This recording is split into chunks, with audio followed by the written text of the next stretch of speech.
Ever notice how the most successful people you know have surprisingly few friends?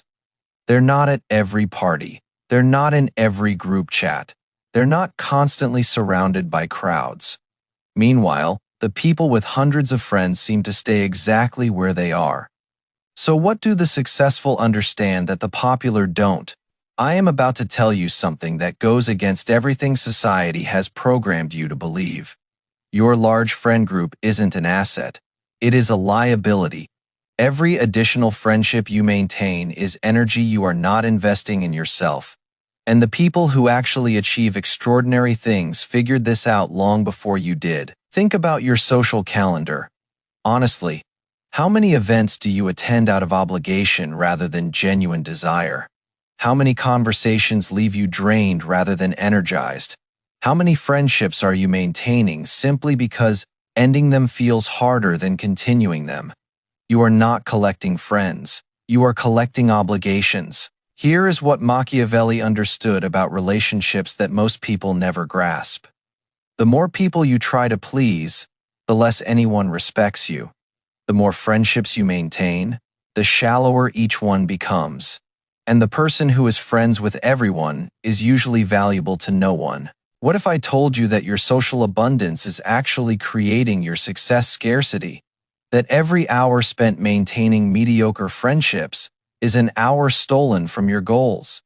That the loneliness you fear is actually the solitude that builds empires? This isn't antisocial bitterness. This is the strategic truth about relationships and achievement. By the end of this video, you'll understand exactly why successful people ruthlessly limit their friendships, why your need for social abundance is keeping you poor in every other way, and most importantly, how to audit your relationships and build the small, powerful network that actually supports success. Are you ready to stop being everyone's friend and start being someone who matters? Drop this affirmation in the comments: quality over quantity. Number 1. The brutal math of friendship. Let's start with numbers that will change how you see your social life. Because friendship has a cost, measured in hours, energy, and opportunity. And most people have never honestly calculated what they're spending. Consider what maintaining a single friendship actually requires. Regular communication, occasional meetups, emotional availability during their crises, attendance at their important events, memory of their details, reciprocation of their efforts. Even a low-maintenance friendship costs hours per month. Multiply that by dozens of friends. Now consider what successful people do with those same hours. They're building skills, creating businesses, developing expertise, working on projects that compound over years. They're investing time in assets that grow rather than spending it on maintenance that just prevents decay. Machiavelli wrote, "A prince ought to have no other aim or thought, nor select anything else for his study, than war and its rules and discipline." Replace war with your craft, your business, your mission. Every hour has a use, and successful people ensure most hours serve their primary aim. The math is simple but brutal. 20 casual friendships at 5 hours monthly, each equals 100 hours. That is 2.5 work weeks every month spent on friendship maintenance. In a year, that is 30 work weeks. In a decade, that is nearly 6 years of full-time effort. What could you build with 6 years of focused work? Successful people do this math consciously or intuitively. They realize that time is their most limited resource, and friendship is one of its most expensive uses. They don't hate people. They just refuse to bankrupt their potential for social comfort. Consider compound effects over a lifetime. The person who limits friendships early gains thousands of extra hours for skill development. Those hours become expertise. Expertise becomes opportunity. Opportunity becomes wealth and achievement. The person who maintained 100 friendships has 100 people at their funeral. The person who limited friendships built something worth remembering. This doesn't mean friendship is worthless. It means friendship has a cost that must be weighed against benefits. The successful person asks, is this specific friendship worth its specific cost? Most of the time, honestly, the answer is no. Drop this affirmation in the comments. My time has a price. Number 2. The energy economics of relationships. Beyond time, there is an even more precious resource that friendships consume: your energy, and not all friendships have equal energy economics. Some give, most take. And successful people become ruthless about this math. Think about your friendships honestly. How many leave you energized versus drained? How many inspire you versus bring you down? How many support your growth versus subtly undermine it?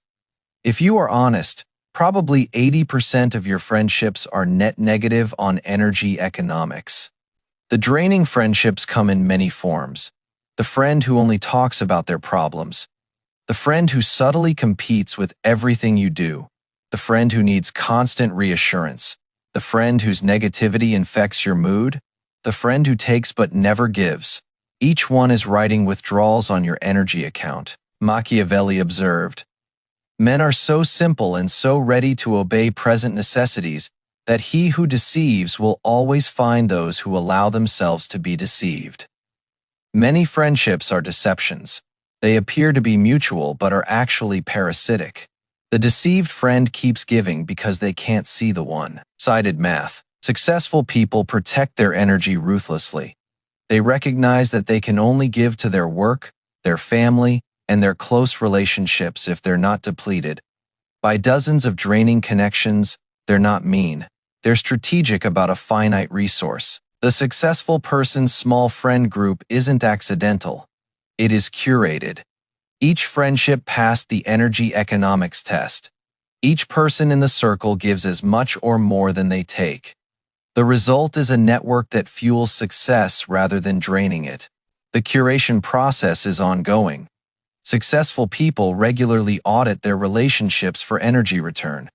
They notice when friendships shift from energizing to draining. They act on that information rather than ignoring it out of loyalty to something that no longer serves either party. This sounds ruthless, but it is actually kinder than the alternative.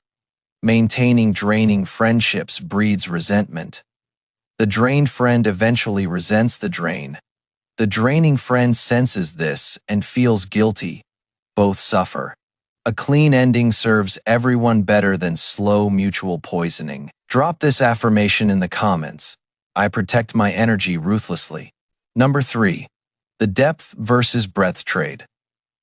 Here is a fundamental truth about human connection that most people ignore. You cannot have deep relationships with many people. The capacity for genuine intimacy is limited. Every friendship you add makes each friendship shallower. Successful people choose depth. Think about what real friendship requires. True knowledge of each other.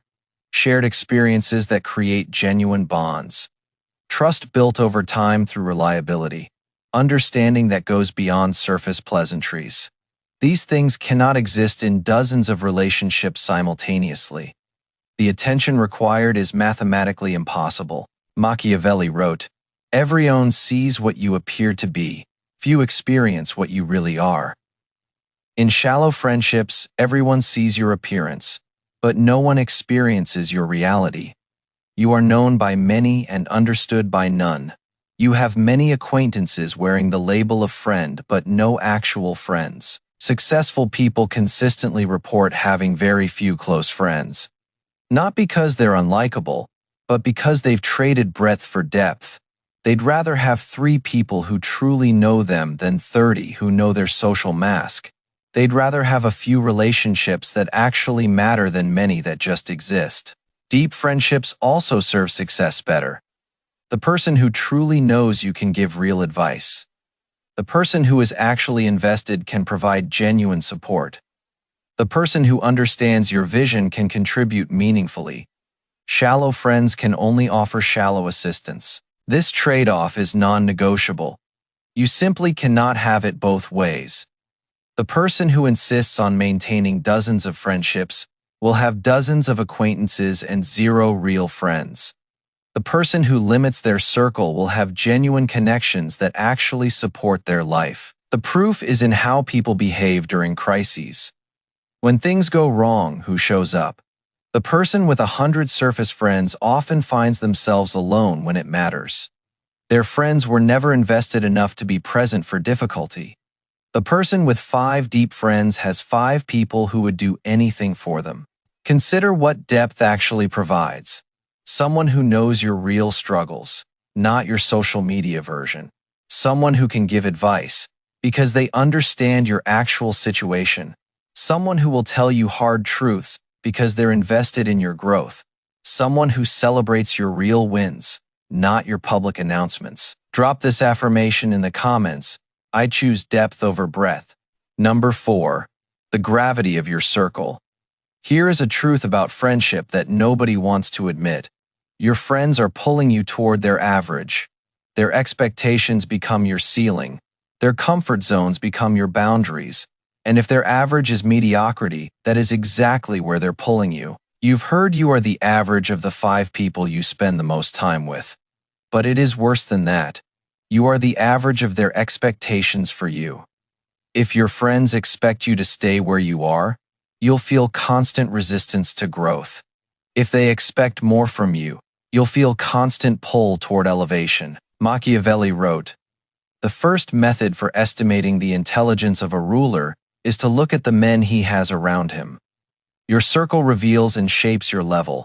Successful people surround themselves with others who are successful or actively becoming so.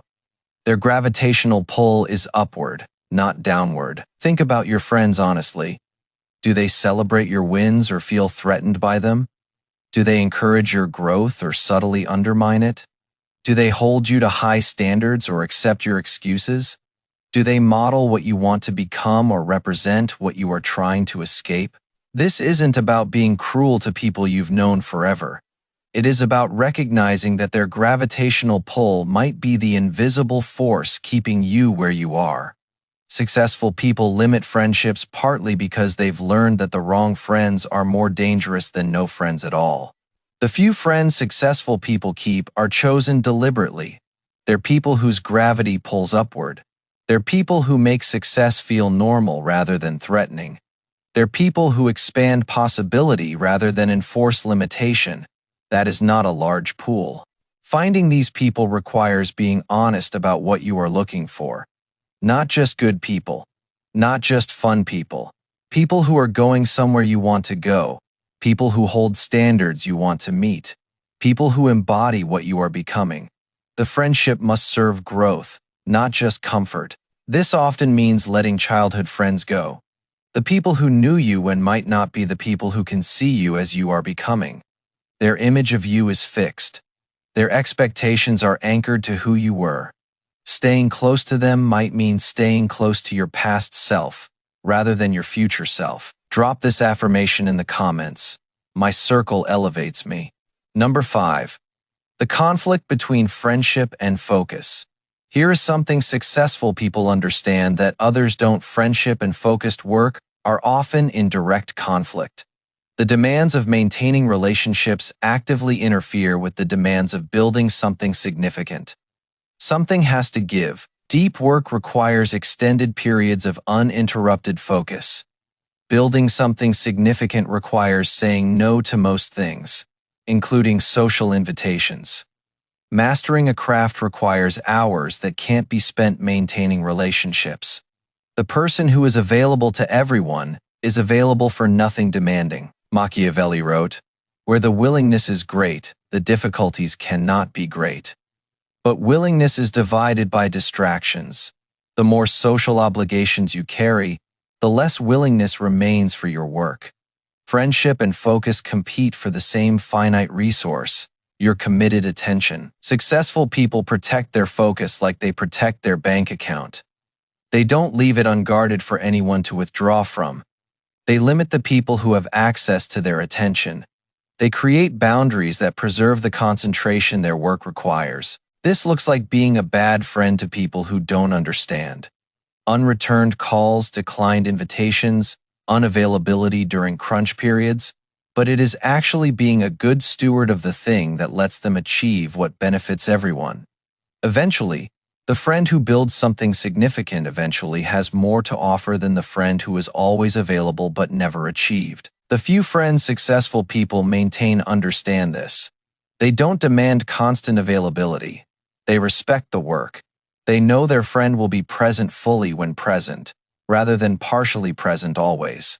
These friendships survive and support success rather than undermining it.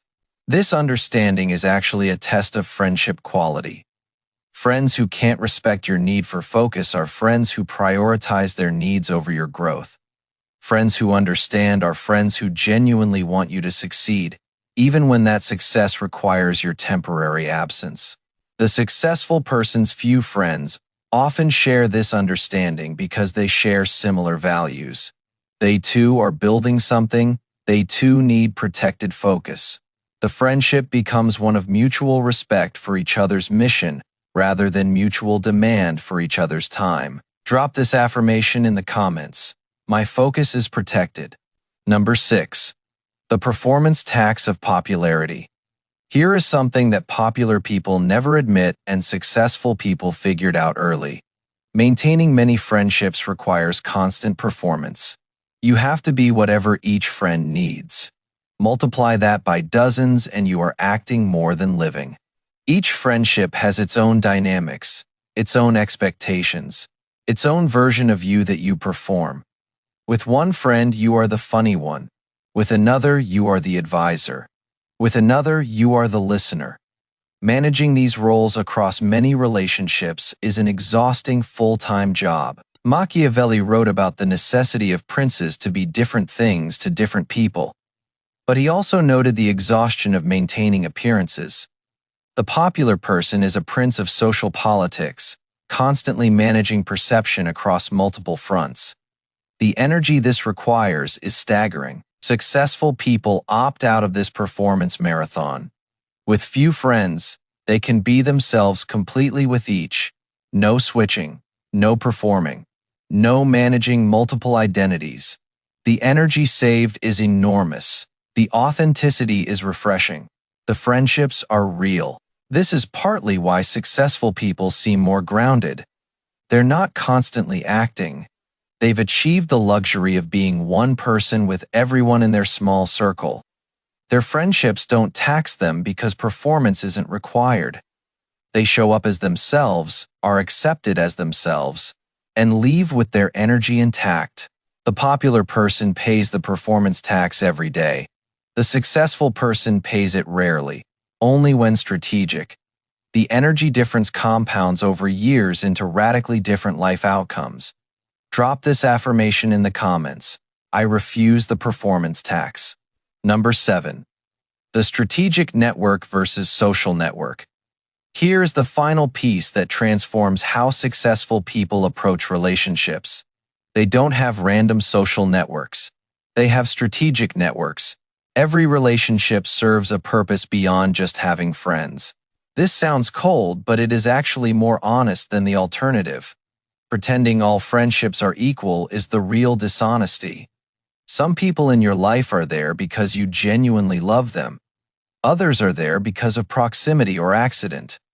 Successful people get clear about this and act accordingly. Machiavelli wrote extensively about alliances, which relationships strengthen your position, which create vulnerability, which are worth maintaining and which should be allowed to fade. He understood that relationships are strategic assets that require strategic management. Successful people's few friendships usually fall into clear categories. Genuine intimates they truly love. Mentors who elevate their thinking, peers on similar journeys who provide mutual support. Strategic connections who open doors. Each relationship has a purpose, even if that purpose is simply deep human connection.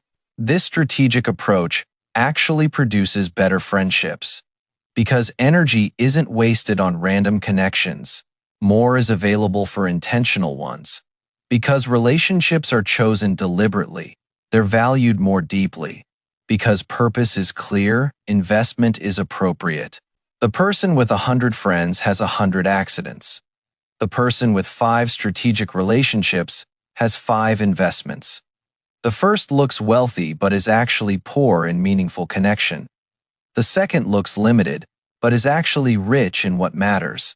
The strategic approach also allows for different relationship depths without pretense. You can have acquaintances you don't pretend are friends. You can have professional contacts without forced intimacy. You can have casual connections that serve specific purposes. Honesty about relationship categories improves all of them. Successful people are clear about these categories. They don't confuse networking contacts with intimate friends. They don't expect mentors to be their emotional support. They don't burden friends with professional demands. Each relationship type has its purpose and stays in its lane. Building a strategic network requires ruthless honesty. Which relationships actually serve your life, and which just consume it? Which people genuinely add value, and which just add obligation? Which friendships would you choose today, and which persist only from momentum? Answer honestly and restructure accordingly. Drop this affirmation in the comments. My relationships are investments. So what happens when you apply everything we've covered? When you understand the brutal math, when you protect your energy economics, when you choose depth over breadth, when you escape the wrong gravitational pull, when you protect your focus, when you refuse the performance tax, when you build strategically, first, you reclaim massive time. The hours that went into maintaining dozens of surface relationships become available for building your life, for developing skills, for creating value, for the work that actually compounds into something significant. Second, your energy multiplies. Without draining relationships siphoning your life force, you have fuel for what matters. Your capacity for focused work increases. Your ability to be fully present with your inner circle increases. Everything improves when energy isn't scattered across too many connections. Third, your remaining friendships deepen. The few people you keep get more of you. Real conversations replace surface exchanges. Genuine support replaces obligatory maintenance. The friendships become what friendship is supposed to be. Fourth, your trajectory changes. Surrounded by people who pull you up rather than hold you back, growth becomes natural. Your expectations rise, your standards rise, your results rise. The right small circle accomplishes what the wrong large circle never could. Machiavelli wrote, "It is not titles that honor men, but men that honor titles." Your network doesn't give you value. You give your network value through what you achieve, and you achieve more with few deep relationships than with many shallow ones. If you've made it this far, you are not like most people. Most people can't question their social patterns because their identity is too wrapped up in being liked by many. Most people will sacrifice their potential to maintain relationships that don't serve them. Most people will never understand that less friends can mean more life. But you are still here, which means something in you recognizes the truth. Something in you has felt the drain of too many obligations. Something in you knows that your social abundance might be causing your success scarcity. Remember what we've covered. The brutal math of friendship that reveals true cost. The energy economics that most relationships fail. The depth versus breadth trade off that requires choosing. The gravity of your circle that determines trajectory, the conflict between friendship and focus, the performance tax of popularity, the strategic network that serves success. This isn't permission to be cruel or dismissive. It is permission to be strategic about a resource that most people squander. It is recognition that your time and energy are precious and deserve protection. It is understanding that successful people got there partly by refusing to spread themselves thin across too many obligations. If this video freed you from the obligation to maintain friendships that don't serve you, smash that like button. If you know someone drowning in social obligations who needs to hear this truth, share it with them. And if you want more content that transforms your limitations into advantages, subscribe to this channel and hit the notification bell. The transformation from quantity to quality starts with a single decision. You've just watched the blueprint. Now it is time to audit your relationships. Drop this final affirmation in the comments. Few friends, Deep bonds. Remember, in a world full of people spreading themselves thin across meaningless connections, the person who invests deeply in few relationships holds all the power. Be that person, choose quality, and watch how everything in your life transforms when you finally stop trying to be friends with everyone.